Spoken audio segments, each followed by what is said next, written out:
정치권에 현안이 많습니다. 어제 오전에는 김진표 국회의장이 기자회견 열어서 이번 회기 내에 국민연금 합의는 꼭 이뤄내자 이렇게 호소를 했고, 어제 오후에는 한중일 정상회의 있었고요. 그리고 내일은 최상병 특검법 재표결이 있는 날입니다. 자, 이 많은 현안에 대한 이분의 입장 궁금합니다. 더불어민주당 진성준 정책위 의장 모셔보죠. 어서 오십시오. 네, 안녕하세요. 우선 한중일 정상회의 평가부터 좀 듣고 싶어요. 네. 어제는 이제 양자회담이 있어요. 한중 양자회담, 한일 양자회담. 어떻게 보셨습니까, 진 의원님? 글쎄요, 대통령실에서 브리핑한 것으로만 보면 여전히 한중 간의 현안 또 한일 간의 현안을 제대로 다루지 못한 느낌입니다. 물론 한중 간의 FTA 이 협상을 더 넓혀나가도록 하고 또 중요한 무역 관계에 확대해 나가려고 하는 노력은 평가될 만합니다. 하지만 한중 간에 특히 한일 간에는 뭐 과거사 문제, 또 독도 문제, 후쿠시마 핵 오염수 문제, 거기에 최근에는 뭐 라인 야후 사태까지 해결해야 될 현안들이 많은데 이런 문제들을 제대로 논의하지 못했다 하는 아쉬움이 큽니다. 라인 같은 경우에는 지분 매각을 의미하는 건 아니라고 이해합니다 정도의 워딩이 나왔거든요, 대통령. 네. 그 부분은 좀 부족하다고 보세요. 어떠세요? 이것이 문제가 되자 일본 정부가 설명한 게 바로 그런 얘기 아닙니까? 우리는 보안 문제를 거론했을 뿐이지 뭐 자본 관계를 재검토하라라고 하는 얘기가 지분을 매각하라라고 하는 얘기가 아니다라는 뜻으로 일본 정부가 해명해 왔는데 일본 정부의 입장을 고스란히 반복한 거잖아요. 그런데 그 행정 조치를 요구하는 공문에 분명히 담겨 있듯이 자본 관계를 재검토해라라고 얘기하고 있잖아요. 그것은 지분 관계를 변동시켜라 하라고 하는 얘기인데 그게 지분 매각 요구와 직결되고 있는 거라고 어떻게 해석하지 않을 수 있습니까? 윤석열 대통령이 그렇게 이해하고 있다라고 얘기할 게 아니라 그런 입장임을 분명하게 밝혀달라라고 요구했어야죠. 지분 매각이 아니라고 우리가 이해합니다 정도가 아니라 그 자리에서 아니라는 답변을 좀 얻어냈어야 되지 않느냐. 그렇죠. 예. 그래서 지금 그런 일각이 아니라 우리 국민의 의혹을 해소해야 될 책임이 일본 정부에 있는 거고 우리 정부는 그런 국민의 의사를 대변해서 일본에게 정확하게 요구를 했어야 하는 일입니다. 그러니까 외교적 수사는 근데 그 정도로 뭐 하더라도 지금 물밑에서는 다 그런 것들을 실질적으로 요구하고 있는 건 아닐까요? 그런 것 같지는 않아요. 그래요? 네. 물론 뭐 우리 기업에 불이익이 없어야 된다라고 하는 얘기는 하고 있습니다만 제가 듣는 바로는 네이버와 소프트뱅크 사이에 그 네이버의 지분을 매각하는 문제를 협상하고 있다고 하지 않습니까? 네. 그래요. 예, 그렇다면 이것은 일본 정부의 요구에 따라서 이행되고 있는 것인 만큼 분명하게 했어야 될 문제다 그렇게 생각합니다. 알겠습니다. 오늘까지 이어지니까요. 또 마저 지켜보고 총평을 다시 듣기로 하고 국회 현안으로 가보겠습니다. 이제 국회가 화수 이틀 남았네요. 근데 두 가지 굵직한 쟁점이 남아 있습니다. 우선 국민연금. 김진표 국회의장이 어제 긴급 기자회견 열어서 보험료율 13%에 소득 대체율 44% 안을 이번 국회 안에 꼭 좀 통과시키자. 모수 개혁만이라도 이번 국회에서 하자 이런 제안을 했지요. 하지만 대통령이나 여당에서는 22대 국회로 넘겨서 이참에 연금 전반의 구조 개혁까지 같이 가야 한다 이렇게 답을 했습니다. 어떻게 생각하세요? 연금 개혁의 의제가 많이 있습니다. 정부 여당에서 얘기하고 있는 것처럼 구조 개혁 문제도 반드시 연금 개혁에서 포함돼서 다뤄야 하고 일단락지어야 될 문제죠. 하지만 그 출발점이 되는 모수 개혁에는 합의가 거의 다 이루어졌잖아요. 민주당이 사실상 정부 여당 입장을 받음으로써 쟁점이 없습니다. 이 모수 개혁을 해놓고 그 다음 단계로 22대 국회에서 구조 개혁까지 다루면 되는 문제인데 한꺼번에 다 하자고 그러면서 합의된 것마저 처리하지 않고 뒤로 미루자고 얘기하고 있잖아요. 이 과연 연금 개혁을 하겠다는 의지가 있는 것인지 잘 모르겠어요. 의지 자체도 좀 의심이 되는 사안이다. 그 그렇습니다. 말씀이세요. 네. 근데 이제 사실은 연금 개혁이란 거는 윤석열 대통령의 공약이었고 네. 윤석열 대통령 여당 쪽에서 일부러 이거를 망치려고 하는 건 분명히 아닐 텐데 그냥 이 원론적으로 나온 것들을 보면 이렇습니다. 그러니까 이걸 지금 여기서 마무리를 모수개혁만 마무리 짓고 넘어가면 공무원 연금, 사학연금 이런 것까지 전반적인 구조개혁은 못 건드린 채 그냥 22대 국회는 흘러가 버릴 것 같으니 기왕 여기까지 온 거라면은 22대 국회로 넘겨서 전반에 대해 더 논의를 좀 이어가 보자. 이런 제안이다. 어떻게 생각하세요? 22대 국회에 가면 모수 개혁은 처리가 된답니까? 저는 출발을 분명하게 해놔야 예. 그 다음 후속 논의도 가능하다고 생각해요. 왜냐하면 연금 개혁에서 핵심적인 문제가 바로 모수 개혁의 문제입니다. 당장의 국민의 부담이 늘어나는 것이고 미래 세대가 받아야 될 연금도 그 규모를 줄이는 것인 거잖아요. 그런데 이 가장 중요한 문제를 합의하지 않고 다른 문제들을 다 함께 할 수 있을 것이다라고 얘기하는 것은 과도한 기대죠. 처음에 원래 이런 연금 개혁을 하자고 그러면 네. 정부가 국민의 의견을 다 수렴해서 방안을 만들고 그것을 법안으로 정리해서 국회에 제출해서 국회의 동의를 얻는 것이 순서입니다. 그런데 이 정부는 연금 개혁을 하겠다고 하면서 그런 구체적인 개혁 방안은 전혀 내놓지 않은 채 국회에서 논의해서 결정해 달라고 얘기했어요. 그래서 국회에 연금개혁특별위원회가 설치되어서 논의해왔던 것 아닙니까? 예. 그래서 국회가 결론을 내려고 하는 지점에 이르렀는데 그거 하지 말고 다음 국회에서 하자라고 얘기하는 것이 어떻게 진정성이 있다고 평가받을 수 있는 건지 모르겠습니다. 그러면 진 의원님과 민주당에서 어떤 부분을 좀 의심하고 계시는 걸까요? 제가 앞에서 말씀드렸다시피 이거는 대통령의 공약이기 때문에 사실은 오히려 여권에서 더 급한 문제일 텐데 일부러 파토를 내려는 건 아닐 텐데 그럼 어떤 의도가 있다고 좀 의심하시는 걸까요? 아마도 제가 볼 때는 이 연금개혁의 기금이 이런 상태로 가면 고갈될 것이다. 네. 그러면 미래 세대의 부담이 커진다. 예. 그러니 보험료를 더 많이 내도록 해야 되겠다.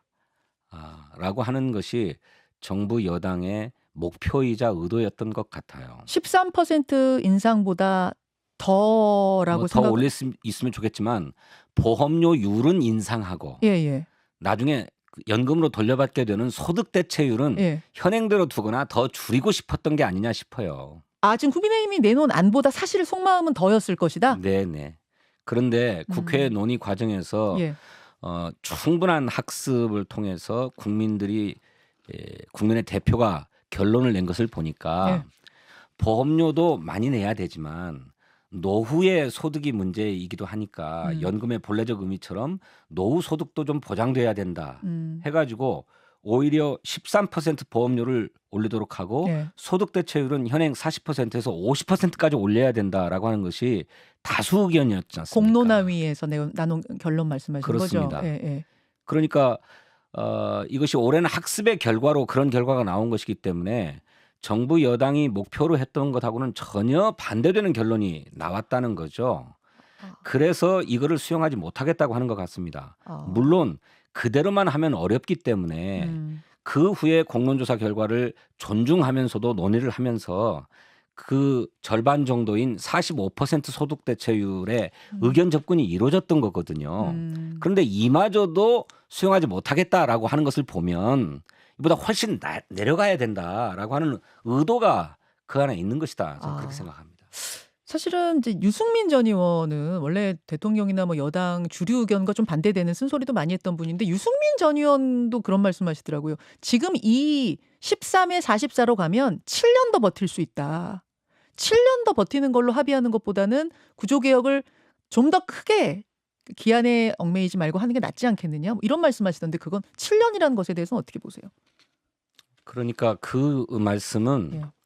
국민의 노후 연금 수준을 지금보다 더 낮추자는 얘기이거나 아니면 지금 내는 보험료를 지금보다 훨씬 더 높이자는 얘기예요. 예. 그러니까 훨씬 더 많이 내고 좀 적게 받자라고 하는 얘기인데 그러면 국민연금이라고 하는 것이 왜 필요하고 왜 도입돼야 하는지에 대한 뭐랄까 본질을 망각한 얘기가 된다라고 하는 겁니다.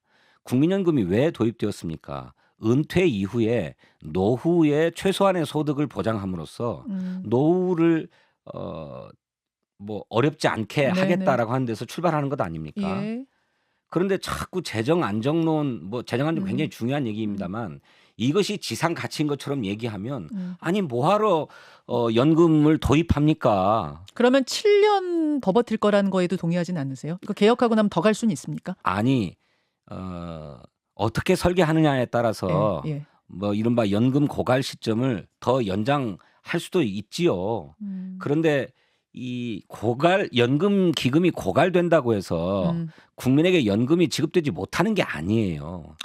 전 세계 모든 나라들이 지금 당장에 조금씩 적립해서 예. 이 적립기금이 나중에 다 소진되면 예. 나중에는 부과 방식이라고 해가지고 예. 그 시기에 필요한 연금 수준을 다 국민 각자가 나누어서 부담하도록 이렇게 운영되어 왔어요. 아, 고갈이 바닥 나고 나면 그 다음도 다른 방법, 보완의 방법이 있다? 예, 그게 부과 방식이라고 하는 겁니다. 지금은 적립 방식으로 기금을 쌓아서 나중에 연금을 돌려드리는 것으로 하고 있는데 이렇게 적립 방식으로 해서 기금이 고갈되지 않도록 하자고 그러면 지금보다 훨씬 더 많은 보험료를 내야만 해요. 그렇죠. 예. 그리고 돌려받는 연금은 훨씬 적어야 그렇죠. 되고 예. 그럴 것 아니겠습니까?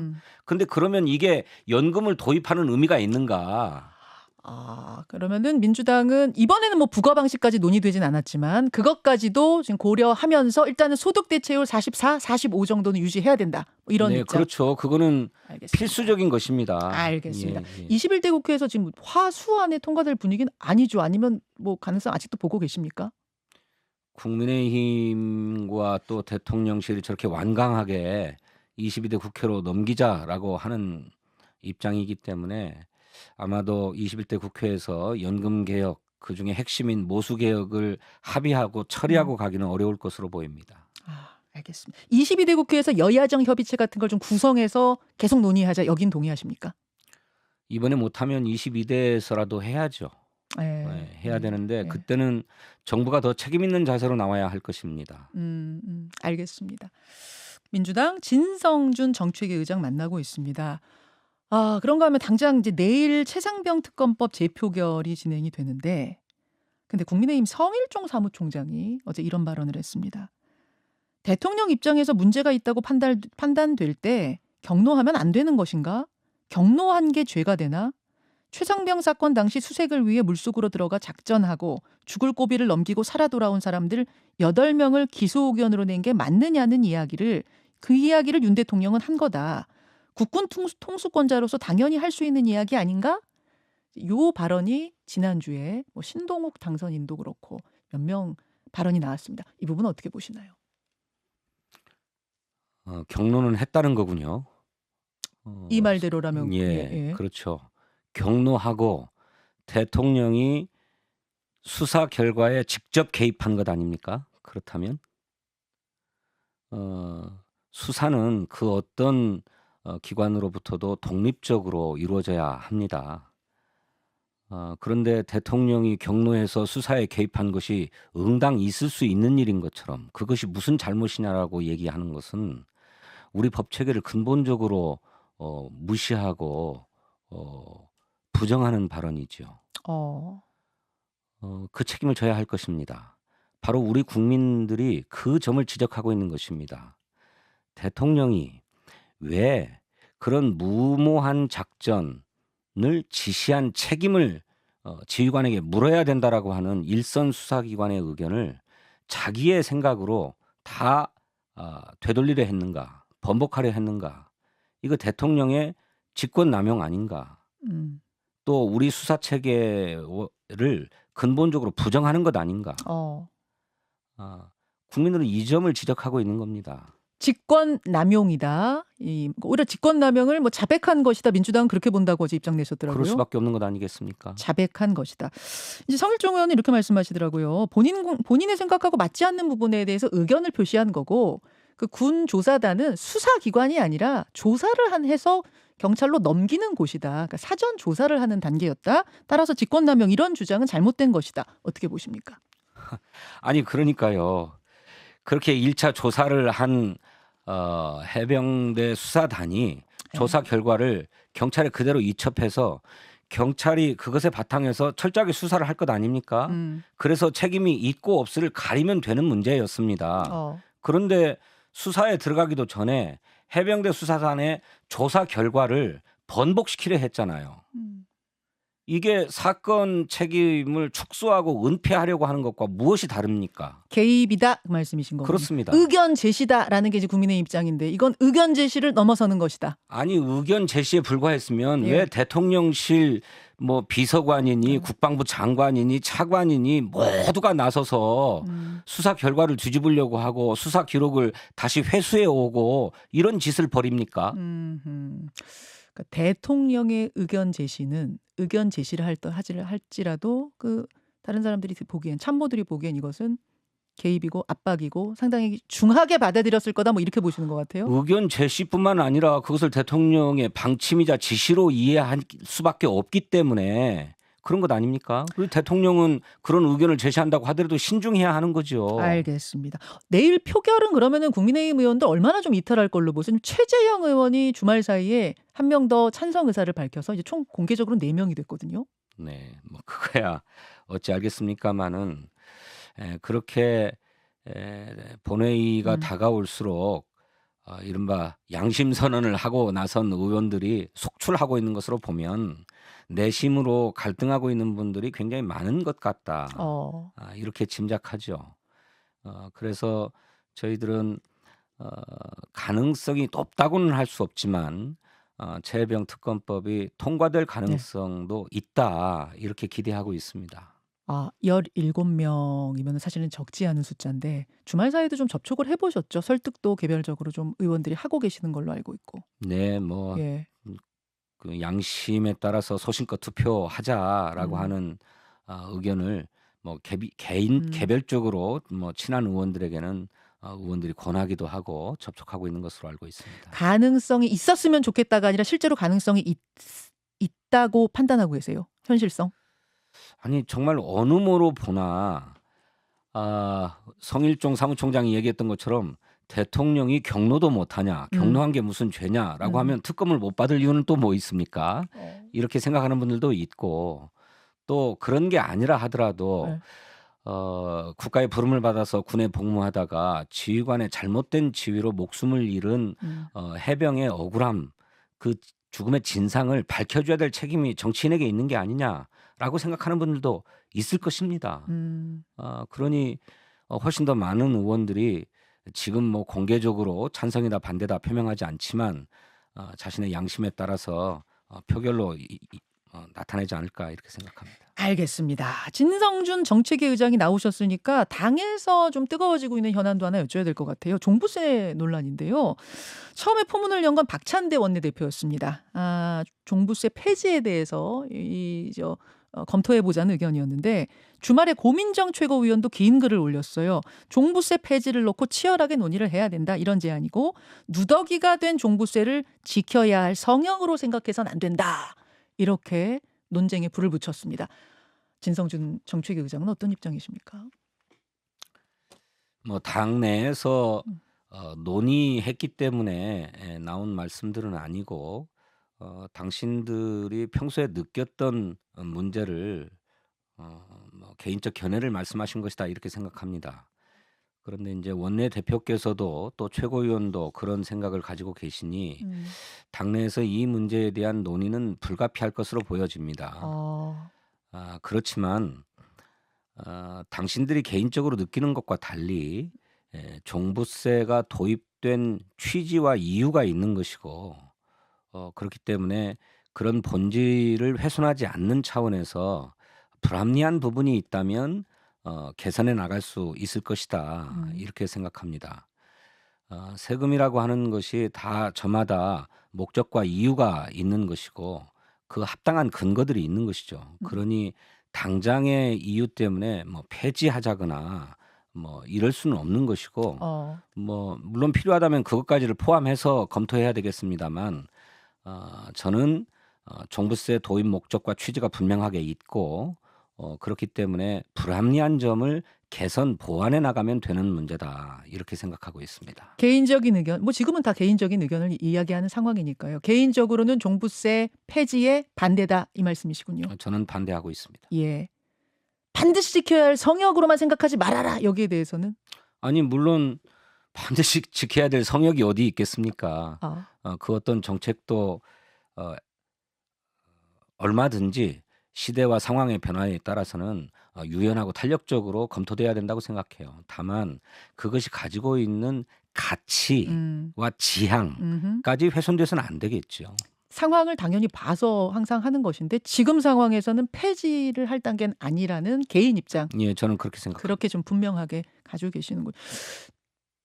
중도층까지 확장하려면은 이렇게 해야 되는 건 아니야? 라는 뭐 그런 의견도 좀 당내에 있는 것 같아요. 종부세는 물론 중도, 중산층, 상층이 포함되어서 일부 납부를 하시는 분도 계시겠지만 대부분은 우리 사회의 기득권층이 내는 그야말로 초부자 세금 아니겠습니까? 예, 저는 그렇게 생각합니다. 알겠습니다. 역시 정책의 의장이 나오시니까 정책 현안 질문이 끝이 없이 나오네요. 오늘은 여기까지 확인하는 것으로 하죠. 진성준 의원님 고맙습니다. 네, 감사합니다. 김현정의 뉴스쇼는 시청자 여러분의 참여를 기다립니다. 구독과 좋아요, 댓글 잊지 않으셨죠? 알림 설정을 해두시면 평일 아침 7시 10분 실시간 라이브도 참여하실 수 있습니다.